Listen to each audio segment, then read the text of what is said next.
How do I feel better after failing? Look, nobody likes failing. Failing feels terrible. You sucked at something you thought you were going to be good at. You did not get something you were striving for. You wanted to get into that college and they said no. You tried out for the sports team and they cut you.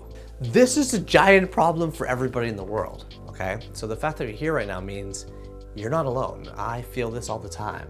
And there's 3 sentences I came up with that actually help me with failures. 3 sentences that I say to myself, or I write down, or I even put on a little list or a journal entry that help me process my failures and not turn them into good things, because they aren't necessarily good things, but see them in a better light. So what are my 3 phrases?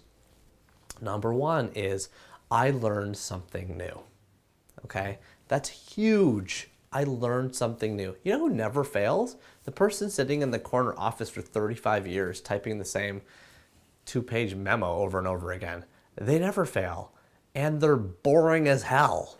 So I learned something new is really important, because that is how you live. That is how you grow. That is how you develop, is by learning.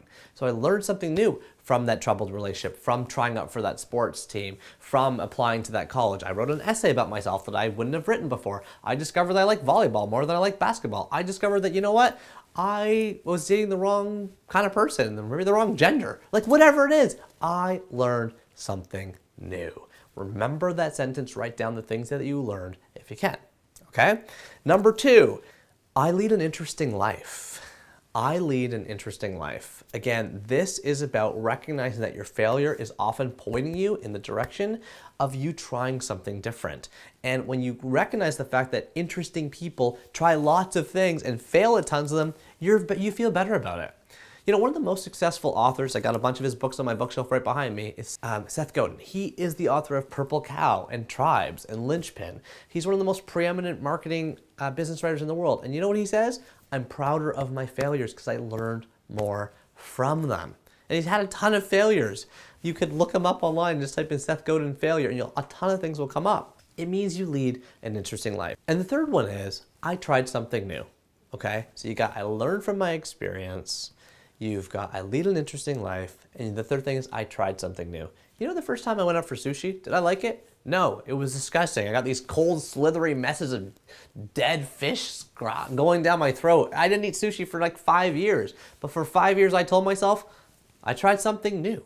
And that newness was worth it. Because even though I didn't like the experience, even though I failed at eating sushi, I still grew from it. And if you could remember those 3 sentences, if you could remember those 3 statements, I did something interesting, I tried something new, I learned from this experience, then you will start processing your failure in a better light.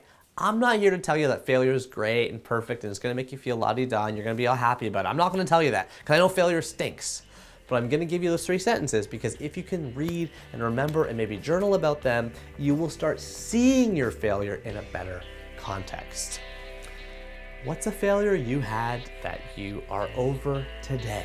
Leave that in the comments below. Tell us what it was, and let's all learn from each other, because you know what?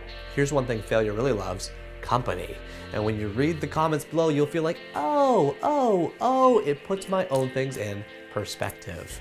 Thank you so much for subscribing to the Pasricha channel on YouTube, where every single video is meant to help us all live a more intentional life.